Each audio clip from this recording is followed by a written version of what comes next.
You find me on Katarapko Creek doing a shakedown paddle overnight. Paddling up Katarapko Creek at the moment. I'll paddle all the way to the end today and then portage over Stone Weir, which I've done before and I'm not looking forward to, but these things happen. And I'll find a nice campsite tonight and then head back to Loxton and Milich Landing where I've left my car. I have to give a shout out to Matthew, Anitra and Patty for suggesting these hats. I'm well and truly sick of getting sunburnt when I'm out paddling. So I'm trying it out today. I did have it all hooked up like this, but to talk to you I thought it'd be a bit nicer to have it down. And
so I've only been on the water for an hour and a half and I've already seen quite a few kangaroos, lots and lots of rainbow bee eaters, which is fantastic.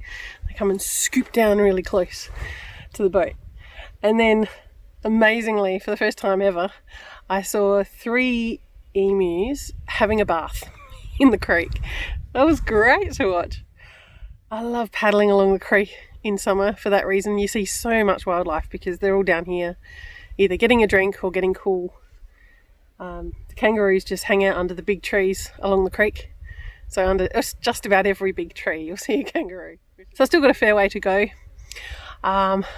Just taking my time. If I end up having to paddle at night, then I end up paddling at night. It doesn't really worry me. It's just such a beautiful day out here. I'm loving it. I'm finding it very hard to stay focused on paddling. Far more interested in watching stuff.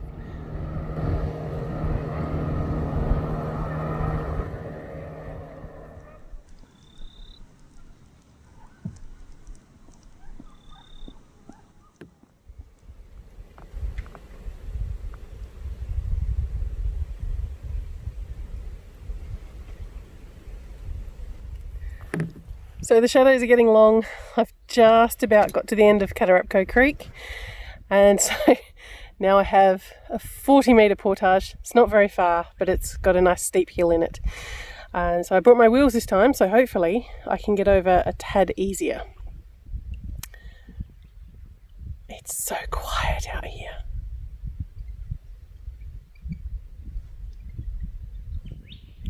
It's lovely. You can hear so many different birds. And nothing else. Great time of the day to be on the river.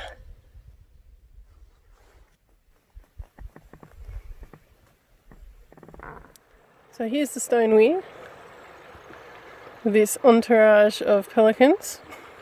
I'm going to go over and see if I can line the boat through, but the likelihood is I'm going to have to climb up that portage. Ugh. Oh well, let's see. So, in the middle of the portage, I've just got most of the gear out of the kayak.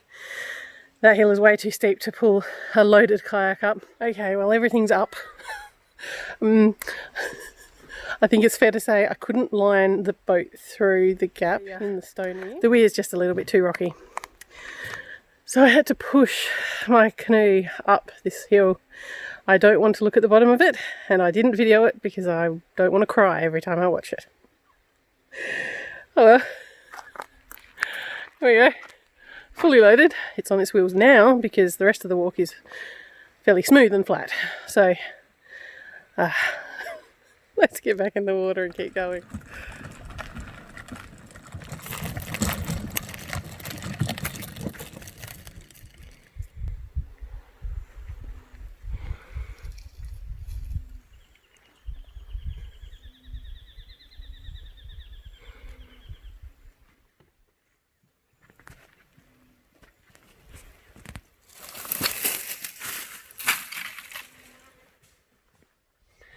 So I'm back on the Murray River and drifting downstream now, which is quite nice. As you can see, the sun's getting pretty low and there is no one else on the river. It is just gorgeous out here at the moment. It's so quiet, which is so calm. I do love it. There's a good current flowing even though the water level is down a bit, so hopefully that keeps up for tomorrow, and I get a nice ride back to Loxton. When I was repacking my boat after the portage, I realised that I had made an accidental sacrifice to the river gods. My selfie stick is at the bottom of Katarapko Creek somewhere. Never mind. No idea how that happened. I hope the creek enjoys it.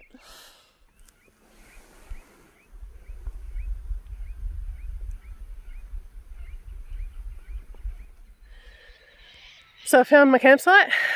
Pretty nice spot, huh? It's nice and sandy. So I just thought I'd show you the campsite before I set up the camp, because it's probably going to be dark by the time I'm finished.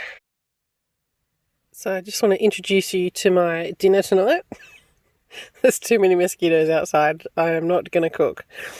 So we have jats with butter and Vegemite and some gin and tonic. So, you know, could be worse. I could well finish the rest of my snacks, which include some striker sticks and cheese sticks as well. That's very likely.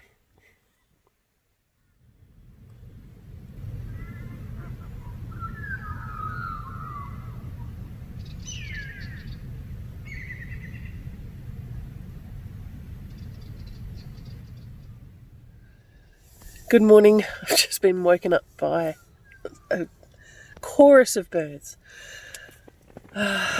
but pretty glad they woke me up, because look what I'm looking at as I look out of my tent.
Couple of bits of halloumi on each piece.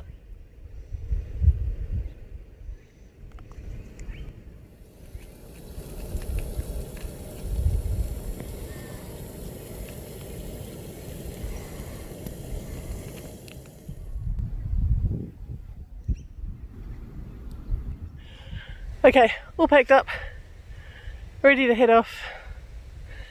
and heading downstream with a tailwind. So it's going to be a good day. Let's hope the tailwind stays behind us that way. So I've started for the morning. I think I left just in time because 2 speedboats showed up just as I left, and about half an hour before I started packing up, a fisherman parked himself across the river from my camp. Clearly he wanted my spot when I was done with it. I find that a little odd, but never mind. Made my pack up go quick. So heading downriver, spinning around in circles, but getting a nice push from the wind, and the current isn't too bad either. So I'm making good time. I've got a higher average, kilometre per hour average today, purely because of that, I'm sure. I reckon I'm probably doing 3 k's an hour just sitting still. Nice. At least on this bend where I'm getting the full blast of the wind.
So I've just had lunch.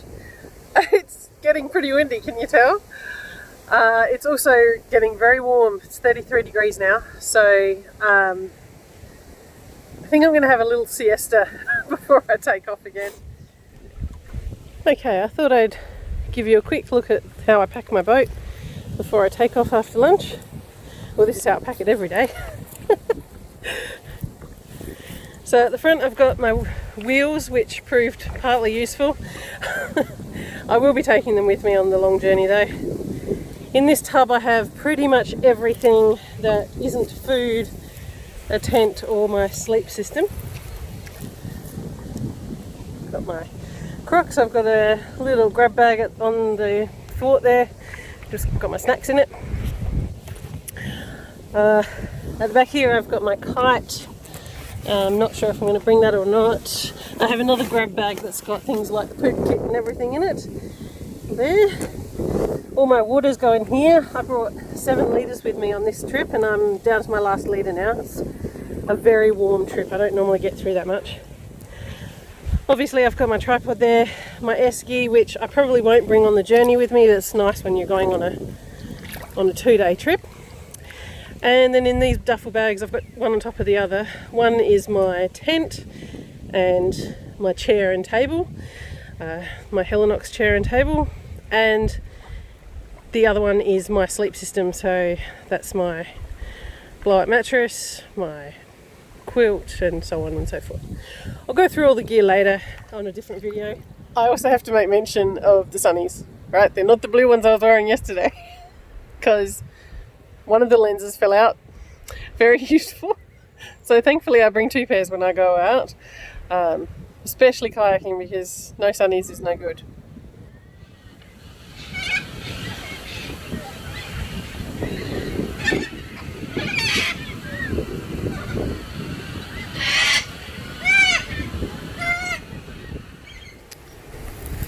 I just took my gloves off because my hands were hurting a bit. Kind of makes sense why. I think I'm getting some nice blisters. Oh well. 22 kilometres in and 6.5 to go. Okay, I've given my hand a chance to have a rest. Doesn't look so bad now. Dry out a bit. It's 5:30, so I probably won't get in until 7:30. I just had a look at the weather forecast and it looks like it's going to start raining at 8 o'clock. Yay! Oh well, that's motivation, isn't it, to get in by 7:30? I'm sure it'll be fine. As long as my hand holds up, I will easily be able to do that. Alright, so let's get a move on. So these last 6.5 Ks, well, the last 10 Ks or so, have been into a headwind. A pretty strong one. I think it's about 26 to 30 knots. So yeah, when I said it might take 2 hours to get to the landing, I was taking this into account. Alright, well that's it for this shakedown paddle. There'll probably be a couple more before I head off on the big expedition.